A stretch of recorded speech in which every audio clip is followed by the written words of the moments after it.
lorsque les Valar pénétrèrent en Ea, ils furent abasourdis et désemparés au début, car c'était comme si rien n'était encore fait de ce qui leur avait été donné à voir, et tout n'était qu'à la veille de poindre, et encore informe, il faisait sombre.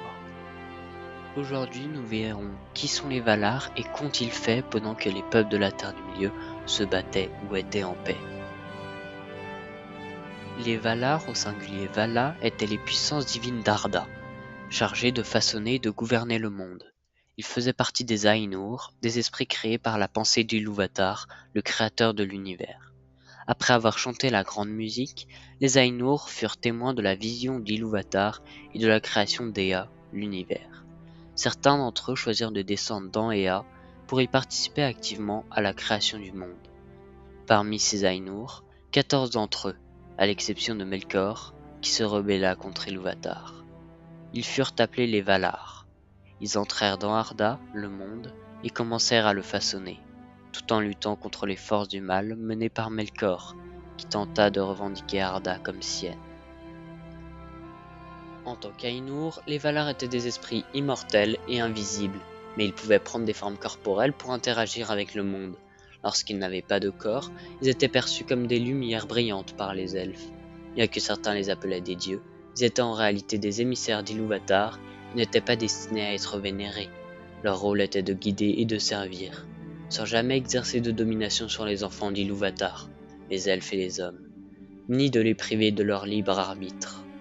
Les Valar avaient une connaissance limitée de l'histoire d'Arda, car certaines parties de la pensée d'Ilúvatar et du destin des enfants leur restaient cachées.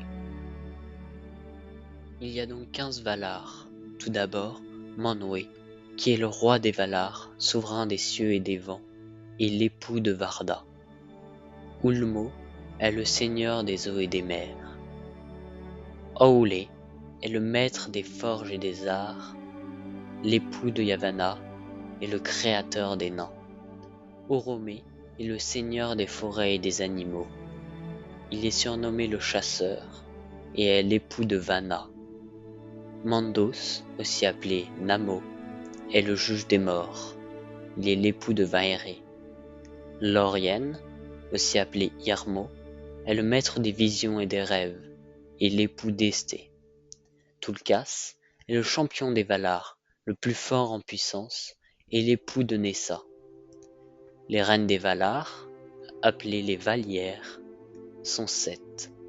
Varda, la reine des étoiles, épouse de Manwë, Yavanna, reine de la terre, épouse d'Aule, Niena, dame de pitié et de deuil, Esté, reine du repos, épouse de Lorien, Vaere, Tisrand, épouse de Mandos, Vanna, la toute jeune, épouse d'Oromé, Nessa, épouse de Tulkas.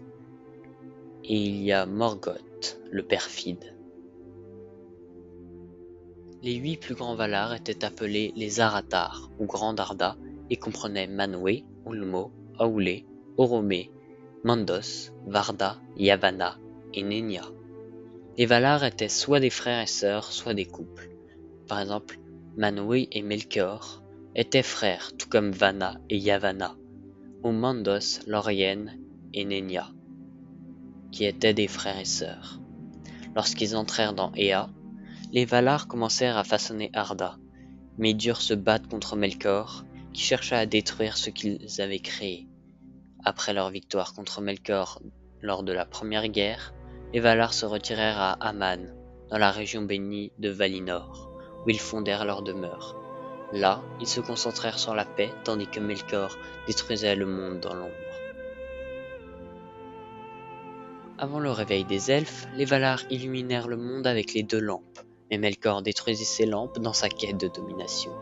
Après cette catastrophe, les Valar se retirèrent à Aman et établirent Valinor, qui devint un paradis de paix et de lumière, tandis que la terre du milieu sombrait dans les ténèbres.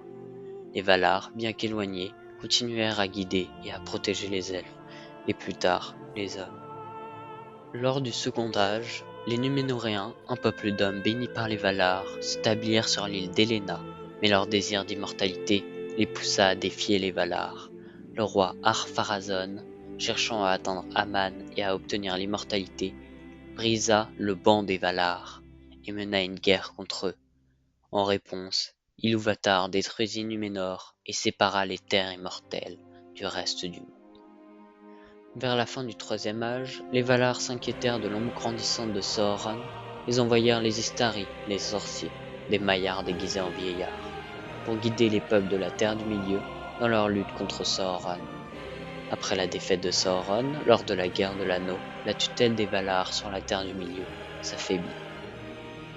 Les Valar continueront à lutter contre les forces du mal dans la bataille ultime appelée le Dagor Dagorath, la guerre de la fin du monde, où le monde sera détruit et une nouvelle musique des Ainur sera chantée, plus grande que la première. Cependant, même les Ainur ne savent pas exactement ce qui adviendra dans cette seconde ère de création. Même si le Dagor Dagorath a été abandonné par Tolkien. J'espère que cette vidéo a été claire. Donc n'hésitez pas à vous abonner, à liker la vidéo, à mettre des commentaires, à rejoindre le Discord, comme ça si vous avez des questions sur les vidéos que je fais, des retours ou des choix sur les thèmes de vidéos, parce que je fais des sondages sur mon Discord, je mettrai le lien en description, donc vous pourrez accéder au Discord.